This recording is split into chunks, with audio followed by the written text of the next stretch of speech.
नमस्ते। यहाँ हम मुश्किल से मुश्किल विषयों को भी आसान बनाकर पेश करते हैं। तो आज हम एक ऐसी किताब की बात करेंगे जो काफी विवादास्पद है, लेकिन उतनी ही आकर्षक भी। शक्ति के 48 नियम। देखिए, प्रतिष्ठा यानी रेप्यूटेशन, यही शक्ति का आधार है। तो चलिए शक्ति के 48 नियम की दुनिया में थोड़ा और गहरा उतरते हैं।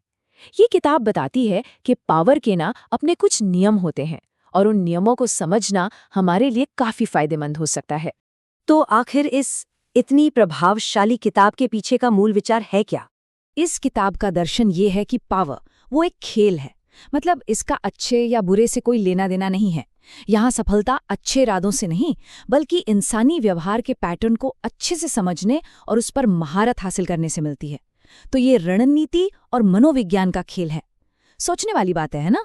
अच्छा, इन नियमों को समझने का सबसे बेहतरीन तरीका पता है क्या है? इतिहास की कुछ दिलचस्प कहानियों को देखना। तो चलिए पूरे 48 में से हम 3 खास नियमों की एक झलक देखते हैं। तो हमारा पहला नियम है, अपने मालिक से आगे ना निकलें। ये एक ऐसी गलती है जो लोग अक्सर कर जाते हैं और इससे बचना बहुत जरूरी है। सीधे शब्दों में कहें तो अगर आपने अपने से ऊपर बैठे किसी व्यक्ति को असुरक्षित महसूस करा दिया तो समझ लीजिए ये एक बहुत बड़ी गलती है। इसका एक क्लासिक उदाहरण है निकोलस फूके, फ्रांस के राजा लुई 14वें के वित्त मंत्री। उन्होंने एक ऐसी शानदार पार्टी दी कि खैर उनका सोचना था कि इससे राजा खुश होंगे, उन्हें लगेगा कि फूके कितने जरूरी हैं, उनके बिना काम ही नहीं चल सकता। लेकिन हुआ इसका बिल्कुल उल्टा। राजा को लगा कि उनकी शान में गुस्ताखी हुई है कि फूके उनसे आगे निकलने की कोशिश कर रहे हैं, और पार्टी के ठीक अगले ही दिन फूके को गिरफ्तार कर लिया गया। अपनी जिंदगी के आखिरी 20 साल उन्होंने जेल में अकेले काटे। ये एक बहुत ही कठोर सबक था कि अपने मालिक पर कभी हावी नहीं होना चाहिए। लेकिन हर कोई ये गलती नहीं करता। अब देखिए महान वैज्ञानिक गैलीलियो को। उन्होंने ऐसी ही स्थिति में एक बिल्कुल अलग और कहीं ज्यादा चालाक रास्ता अपनाया। चलिए देखते हैं कैसे। तो जब गैलीलियो ने बृहस्पति के चांद खोजे तो सारा श्रेय खुद लेने की बजाय उन्होंने क्या किया? उन्होंने अपनी ये खोज मेडिची परिवार को समर्पित कर दी। उन्होंने उन 4 चंद्रमाओं को मेडिची परिवार के 4 बेटों से जोड़ दिया। ऐसा करके उन्होंने ये दिखाया कि ये तो मेडिची परिवार की महानता का प्रतीक है, जिससे पूरे इटली में उनकी शान और बढ़ गई। तो यहाँ हम 2 बिल्कुल अलग अलग नतीजे देखते हैं। फूके ने अपनी चमक दिखाई और उन्हें जेल मिली। वहीं गैलीलियो ने समझदारी से अपने मालिक को चमकाया और उन्हें उम्र भर का संरक्षण और सफलता मिली। अच्छा, तो जिस तरह अपनी प्रतिभा को गलत तरीके से दिखाना खतरनाक है, ठीक उसी तरह अपने असली इरादों को छिपाना भी पावर गेम का एक बहुत बड़ा हिस्सा है। चलिए अब चलते हैं नियम नंबर 3 पर। ये नियम कहता है कि लोगों को हमेशा अंधेरे में रखो।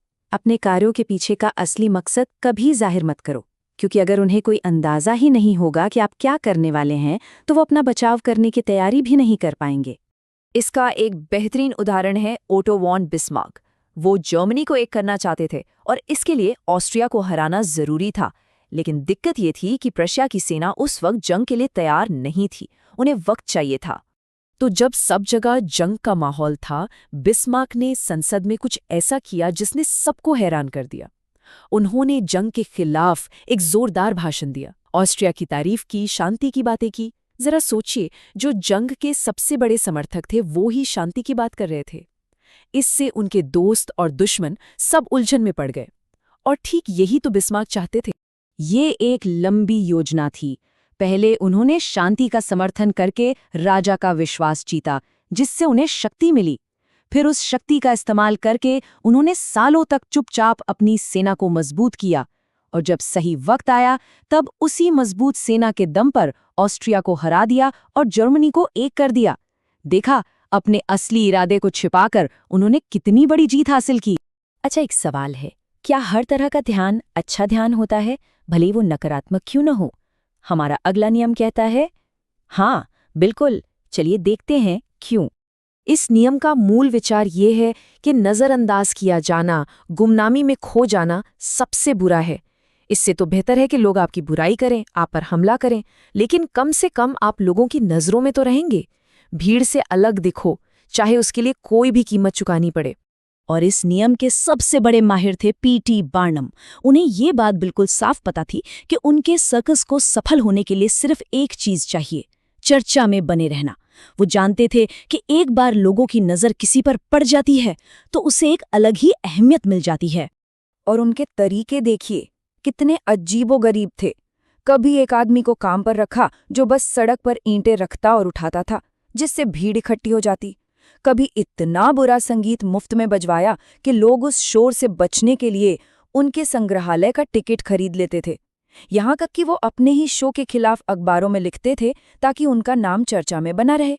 मतलब उनका मकसद साफ था, लोगों पर ध्यान खींचना, चाहे जैसे भी हो। तो इन सारी अलग अलग ऐतिहासिक कहानियों को आपस में जोड़ने वाली आम बात क्या है? देखिए, शक्ति के ये नियम जबरदस्ती या ताकत के बारे में नहीं है, बल्कि मनोविज्ञान के बारे में है। ये दिखावे, लोगों की सोच और उनकी भावनाओं जैसे कि घमंड, शक या मनोरंजन की जरूरत, इन सबको अच्छे से संभालने का खेल है। चाहे सामना एक राजा से हो, संसद से या आम जनता से, शक्ति हमेशा दिखावे का ही एक खेल है। तो आखिर में सवाल ये उठता है, क्या ये नियम इस प्रतिस्पर्धी दुनिया में आगे बढ़ने के लिए एक मार्गदर्शक है या फिर बस दूसरों को अपनी बातों में फंसाने का एक तरीका? ये किताब शक्ति के उस विवादास्पद नज़रिए की एक झलक देती है और हमें शक्ति के असली स्वरूप पर सोचने के लिए मजबूर कर देती है।